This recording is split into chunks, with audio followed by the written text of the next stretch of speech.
사람이 가장 조용해지는 공간이 있다. 바로 장례식장이다. 웃음도, 분노도, 심지어 숨소리조차 삼켜야 하는 그곳. 모두가 검은 옷을 입고 고개를 숙이며 조심스럽게 슬픔을 나누는 장소. 하지만 우리 가족의 장례식장에선 누구도 예상치 못한 일이 벌어졌다. 너 지금 그게 할 소리야. 아버지 앞에서. 그럼 형은 아버지 병원에 한 번이라도 가봤어. 관을 사이에 두고 형과 막내가 멱살을 잡고 고성을 질렀다. 조문객들은 굳어버린 얼굴로 그들을 바라봤고 장의사조차 눈치를 보며 움직이지 못했다. 나는 그 광경을 보며 몸이 얼어붙었다. 말리고 싶었지만 그 싸움의 본질을 알고 있기에 차마 입이 떨어지지 않았다. 큰형의 눈엔 울분이 가득했고 막내의 목소리엔 오래된 원망이 실려 있었다. 말로는 아버지 앞이라 하지만 사실 그들은 아버지를 핑계로 서로에게 쌓인 감정을 쏟아붓고 있었다. 그리고 그 정중앙엔 말없이 누워 계신 아버지의 영정 사진이 있었다. 웃고 있는 아버지의 흑백 사진이 마치 우리 가족의 마지막 평화였던 것처럼 슬프게 빛나고 있었다.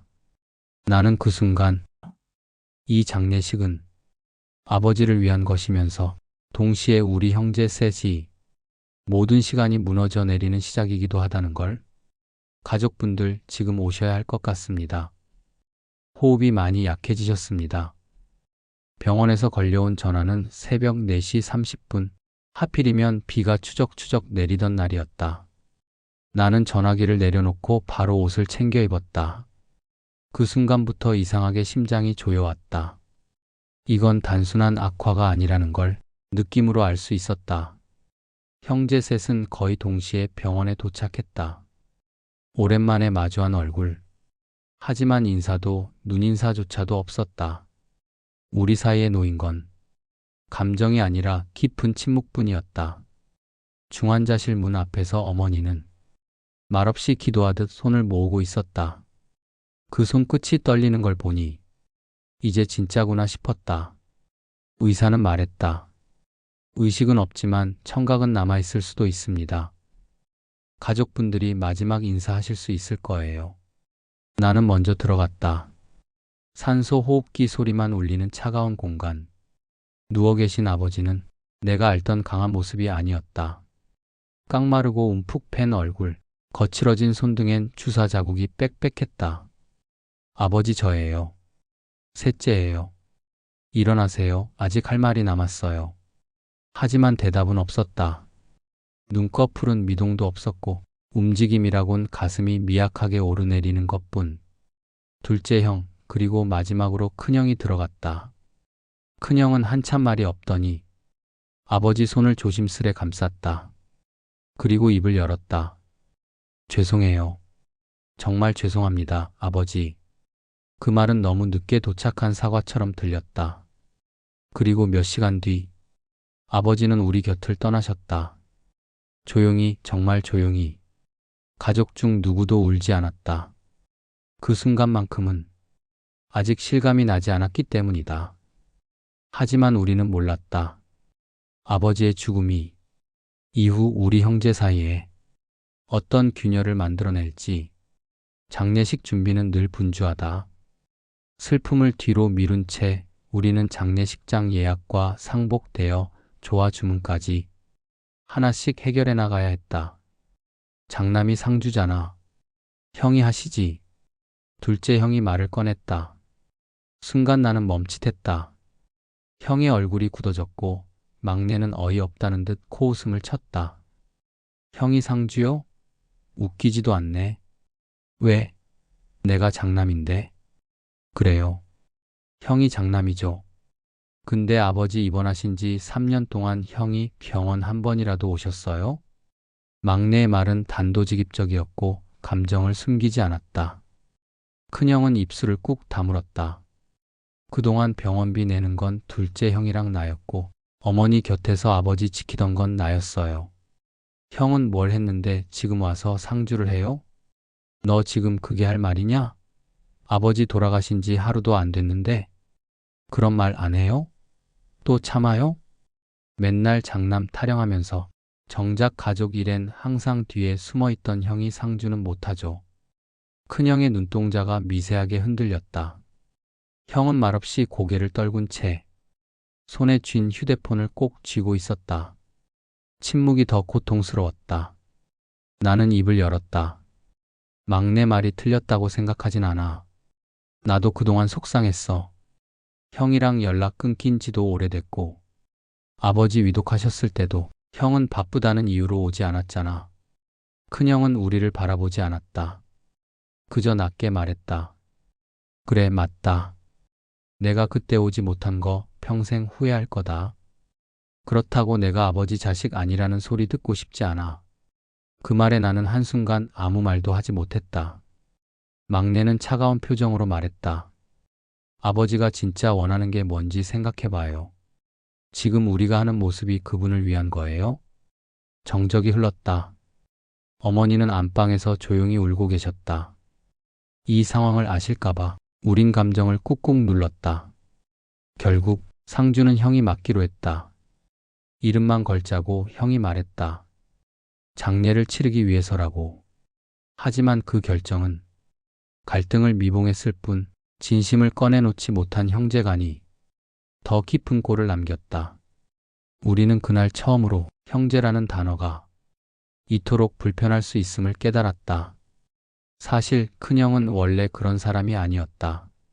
내 기억 속 형은 누구보다 책임감 있고 자존심보다 가족을 먼저 챙기던 사람이었다. 아버지가 사업에 실패했을 때 우리 집은 말 그대로 무너졌다. 이사만 3번 했고 전기 끊긴 집에서 촛불 켜놓고 밥을 먹던 날도 있었다. 그때 큰형은 막 고등학교를 졸업하던 때였다. 대학 갈 성적은 충분했지만 등록금 얘기를 꺼내지도 않았다. 형은 그날 말없이 책가방을 내려놓고 말했다. 나 그냥 공장 다니게. 그 돈으로 너희들 밥 먹이고 엄마 약 사드리자. 형은 아침마다 새벽 5시에 나가서 공장에서 기계 돌리고 저녁엔 편의점 알바까지 했다. 손엔 늘 기름때가 끼었고 발엔 안전화 자국이 선명했다. 나는 그때도 철이 없어서 형이 늦게 들어오는 걸 보며 왜 맨날 늦어? 놀다 오는 거 아냐? 그렇게 툴툴댔다. 지금 생각하면 나는 형의 희생을 너무 당연하게 여겼고 형이 감당하던 무게를 단 한 번도 진심으로 들여다본 적이 없었다. 어느 날 밤 엄마가 형의 통장 안을 보고 울던 날이 있었다. 반년 동안 벌어 모은 돈을 다 집 생활비로 넣어뒀다는 걸 그제야 알았다. 너 이걸 왜 다 넣었어? 나야 뭐 쓸데없지. 어차피 나는 우리 집 장남이니까. 형은 그렇게 말했다. 그 말은 자랑도 아니었고 불만도 아닌 그냥 사실처럼 들렸다. 그런 형이 어느 날부터 연락을 끊었다. 가족 모임에도 안 나오고 전화도 잘 받지 않았다. 우리도 점점 익숙해졌고 그렇게 거리가 멀어졌다. 우린 단순히 형이 바쁘니까 성격이 원래 그래서라고 넘겼지만 지금 와서 돌이켜보면 형은 오래전부터 우리에게서 멀어지고 있었다. 우린 아무도 형이 왜 그렇게 변했는지 묻지 않았다. 어쩌면 형은 그저 한 번쯤 고맙다는 말이 듣고 싶었던 건 아닐까? 그땐 내가 없었으면 우리 다 못 버텼어. 그 한마디를 기다렸던 건 아닐까? 장례 이틀째 조문객이 하나둘 늘기 시작했다. 지방에서 올라온 친척들, 아버지 친구분들, 오랜만에 얼굴을 보는 사촌 형제들까지. 분위기는 숙연했지만 정작 상주인 우리 형제들 사이엔 오히려 긴장감이 감돌았다. 점심 무렵 형수가 조용히 부조금 접수대 근처로 다가왔다. 정장을 입고 바쁘게 움직이던 그는 막내에게 슬쩍 말했다. 동서 이거 명단 내가 정리할게요. 우리 쪽 사람들은 구분해서 따로 써놨어요. 예, 형수님. 그런데 저쪽에 둘째 형 거래처에서도 오신다고 하셔서요. 뭐 그런 건 나중에 정산할 때 보죠. 표정은 웃고 있었지만 그 말투엔 익숙한 냉기가 배어 있었다. 어릴 적부터 알던 형수의 말투, 그건 언제나 부드럽게 돌려 말하면서 상대를 밀어내는 방식이었다. 나는 곁에서 그 대화를 듣고 있었다. 잠시 고민하다 형수에게 말했다. 형수, 부조금은 그냥 한 통장에 넣고 장례 끝나면 삼형제가 같이 정산하죠. 형수는 웃으며 말했다. 어머님이 쓰시는 통장에 넣는 게 제일 낫지 않을까요? 굳이 삼형제가 다 껴서 할 필요는 없잖아요? 그 굳이라는 말이 좀 그렇네요. 이 장례는 우리 아버지 장례입니다. 그 순간 형수의 표정이 굳어졌다. 하지만 말은 단호했다. 그쪽 친척들 오는 건 알겠는데 그래도 우리 쪽 사람들한테는 우리 쪽 이름으로 고맙다고 하는 게 예의죠. 우리 쪽, 너희 쪽이 어딨어요, 형수. 지금 이건 가족 장례잖아요. 순간 정적이 흘렀다. 근처에 있던 막내는 눈치를 보며 자리를 피했고 둘째 형도 옆에서 조용히 컵을 내려놓았다. 그때였다. 장례식장 구석방에서 누군가 아버지 유품 정리를 하던 중 서류 한 뭉치를 꺼냈다. 이거 형, 봐봐. 막내가 조심스레 꺼낸 그 종이는 20년 전 아버지가 매입했던 땅의 등기 서류였다. 그런데 이상했다. 소유자 명의가 형이었다. 나는 의아해하며 물었다. 이 땅 아버지 명의였잖아? 막내가 물었다. 언제 바꿨어요, 형? 형은 침묵했다. 형수는 그걸 보더니 중얼거렸다. 그건 오래전에 정리된 거예요. 형이 아버지 대신 세금도 내고 관리한 거니까요. 세금 내면 땅이 형 거가 돼요? 막내의 목소리는 격해졌다. 우리는 아무것도 몰랐는데 이런 식으로 처리한 게 정당한 거냐고요. 형은 여전히 말이 없었다. 그 침묵이 차라리 부정보다 더 차가웠다. 나는 형의 눈을 들여다보았다. 거기엔 변명도 뉘우침도 심지어 화도 없었다. 그저 무표정한 체념 같은 게 떠돌고 있었다. 그 순간 나는 형이 단순히 숨긴 것보다 우리에게 기대하지 않았던 것이 더 상처가 되었다. 형은 이미 오래전부터 이 가족에서 감정을 접은 사람이었고 우리는 그걸 모른 채 그저 장남답지 않다며 비난만 해왔다. 그날 밤 나는 잠이 오지 않았다. 도대체 이 가족은 언제부터 계산과 경계만 남은 집합체가 되어버린 걸까? 발인을 하루 앞둔 저녁, 빈소 안은 적막했다. 낯선 조문객들은 하나둘 돌아갔고 남은 건 우리 형제들과 식지 않는 긴장감뿐이었다. 막내는 조용히 아버지의 유품이 담긴 박스를 꺼내왔다. 낡은 안경, 오래된 지갑, 그리고 한쪽 구석에서 다시 땅 문서 4본을 꺼내 들었다. 형, 아까 그 땅 말이야. 솔직히 말해줘. 아버지 동에 받고 명예 바꾼 거야? 형은 묵묵히 소주잔을 들었다. 그 침묵이 닭 같았다. 이건 우리한테 너무한 거 아니야? 형은 언제부터 우리를 남 취급한 거야? 형수는 조용히 다가와 말했다. 막내야, 그건 아버지도 다 아시고 계셨던 거야. 오래전부터 세금 관리 형이 다 했고 내 아버지도 그렇게 하시라고 했던 거야. 막내가 목소리를 높였다. 형수님 죄송한데 이건 우리 형제들 문제니까 끼지 마세요. 그 순간 형이 벌떡 일어났다. 야, 너 지금 말 다 했냐? 했어. 이제까지 입 닫고 있었던 내가 바보지. 아버지 마지막 가시는 날까지 형은 숨기고 있었잖아. 말이 끝나기 무섭게 형과 막내의 몸이 부딪혔다. 소주병이 떨어지며 깨졌고 테이블이 밀려나며 관 쪽으로 삐걱 소리가 났다. 나는 두 사람 사이로 뛰어들며 외쳤다. 그만해. 여긴 어디라고. 지금 아버지 앞에서 뭐 하는 거야, 너희들. 순간 장례식장 직원이 달려왔다. 조문객 몇 명이 어색한 시선을 피하며 나갔고 어머니는 방 안에서 울음 섞인 목소리로 외쳤다. 제발 그만 좀 해. 아버지 가시는 길에 이게 무슨 꼴이냐. 그 말 한마디에 형도 막내도 말없이 뒷걸음질 쳤다. 나는 고개를 들 수 없었다. 형의 주먹 쥔 손, 막내의 벌겋게 충혈된 눈. 그 모든 장면이 아버지 영정 앞에서 너무도 초라해 보였다. 그날 밤 우리는 말 한마디 없이 각자의 방으로 흩어졌다. 가족이라는 이름이 그토록 무겁게 느껴졌던 밤은 그날이 처음이었다. 장례는 끝났고 사람들도 모두 흩어졌다. 도시의 일상은 아무 일도 없었다는 듯 다시 시작됐지만 나는 그날 이후로 아무 일도 하지 못했다. 문득문득 떠올랐다. 형과 멱살을 잡고 소리쳤던 순간, 형수와 말다툼하던 모습, 그리고 관을 사이에 두고 우리가 보여준 가장 추한 가족의 얼굴들. 그날 이후 형과는 단 한 번도 연락하지 않았다. 둘째 형은 중간에서 조심스럽게 연락을 이어가려 했지만 나도 큰형도 대답하지 않았다. 침묵은 그저 서로의 감정을 더 굳게 잠궈버리는 자물쇠가 되어갔다. 며칠 뒤 나는 홀로 아버지의 산소를 찾았다. 햇살이 따스하게 내려앉은 언덕 위, 검은 대리석 비석 앞에 선 나는 말없이 묵례를 한 뒤 조심스럽게 입을 열었다. 아버지 잘 계시죠? 그날 저 정말 많이 화났어요. 그런데 지금 생각해보면 형도 얼마나 억울했을까 싶어요.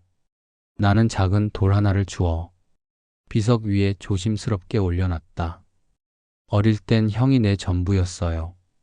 맨날 따라다녔고 형이 가는 데마다 졸졸 따라다녔고 형이 도시락 싸주면 그게 제일 맛있었어요.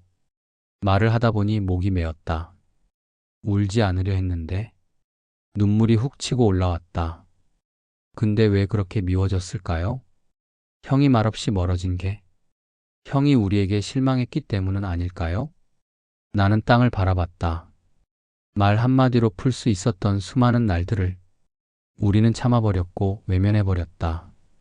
아버지 산소를 떠나는 길에 나는 휴대폰을 꺼내 형의 번호를 눌렀다. 통화 연결음이 길게 울렸다. 그리고 끊겼다. 그 짧은 신호음에 나는 마음 한구석이 쿵 내려앉는 기분이었다. 그렇게 돌아서는데 형에게서 문자가 도착했다. 보고 싶다. 딱 3글자였다. 나는 주차장 한쪽 벤치에 앉아 오랜만에 길게 울었다.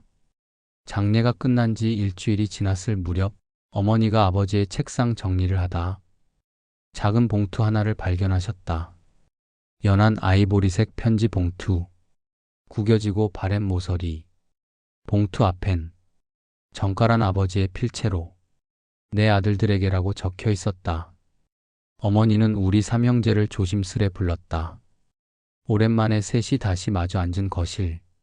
낯설고 어색한 침묵 속에서 나는 편지를 펼쳤다. 글씨는 삐뚤빼뚤했지만 한 글자 한 글자의 정성이 담겨 있었다.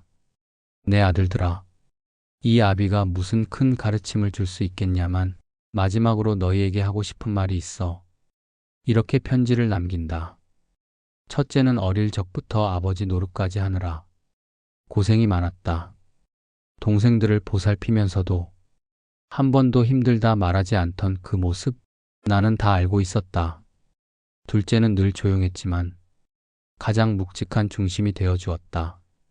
항상 그 자리에 있어줘서 고맙다. 막내는 늦둥이라 애틋했다. 세상에서 가장 순수한 마음을 가진 내가 나에겐 늘 큰 기쁨이었다. 며칠 뒤 우리는 다시 아버지 산소 앞에 모였다. 이번에는 서로 눈치 보거나 침묵하지 않았다.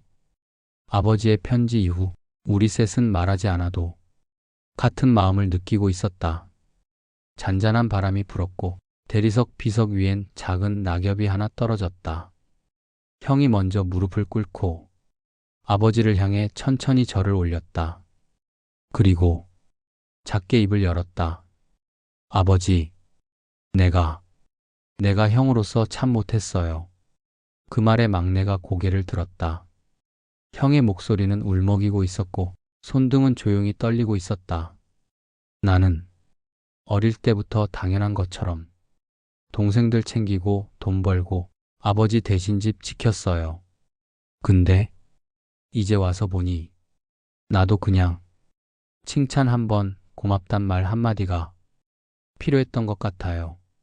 형의 어깨가 점점 흔들렸다. 그동안 단단하게 닫혀있던 사람이 아버지의 산소 앞에서 무너지고 있었다. 그날 싸운 거 내가 더 미안하다. 아버지 앞에서 그런 꼴을 보여드리면 안 되는 건데. 나는 천천히 형 옆에 앉았다.